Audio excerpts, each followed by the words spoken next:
పశ్చిమ గోదావరి జిల్లా తాడేపల్లిగూడెం పరిధిలో రొయ్యల రైతులు నష్టాలతో సతమతమవుతున్నారని ఆక్వా రైతు పైబోయిన వెంకటరామయ్య ఆవేదన వ్యక్తం చేశారు. ఉంగుటూరు మండలం దేవరకొండపాడు గ్రామంలో పలువురు రొయ్యల రైతులతో కలిసి ఆయన మీడియాతో మాట్లాడారు. రొయ్యల సాగు కోసం 9 లక్షల సీడ్ను సుమారు 3,15,000 రూపాయల వ్యయంతో కొనుగోలు చేశామని వెంకటరామయ్య తెలిపారు. బ్యాంకు ద్వారా సీడ్కు సంబంధించిన నగదును చెల్లించామని చెప్పారు.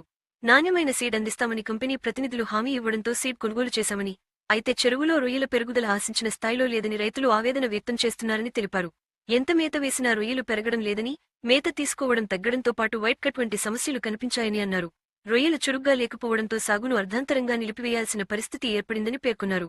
నాసిరకం సీడ్ కారణంగా ఈ హెచ్పీ వైరస్ సమస్యతో రొయ్యల కౌంట్ భారీగా పడిపోయిందని వెంకటరామయ్య ఆరోపించారు.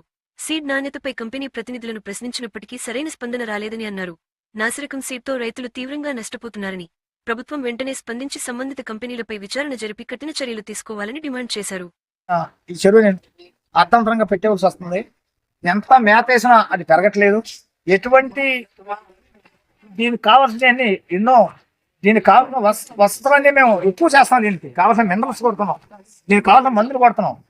ఎవరు ఏదడితే ట్రీట్మెంట్ చేసాం. ఇట్టి పరిస్థితిలో కూడా ఈ రొయ్య మేత తింటుంది, కొద్దిగా ఒక రోజు మేత ఆపుతుంది, వైట్ కట్ వచ్చేసింది.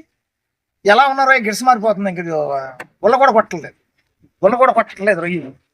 అంటే ఈ రోజు 150 కౌంట్, ఇది 150 నుంచి 160 కౌంట్, 30 కౌంట్ 40 కౌంట్ పట్టవలసిన. ఇంత లాస్ట్ టైం 40 కౌంట్ పెట్టాము. దోశలో పెట్టి చూపించాము. దోశలో పెట్టి చూపించి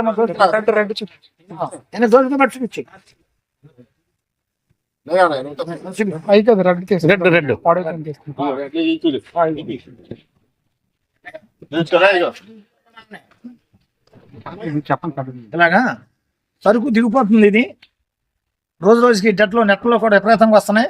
చిక్ నెట్లో ఇంకా సరుకు ఉండదు. ఇది ఉన్న కొద్ది దిగిపోద్దని మీకు సరుకు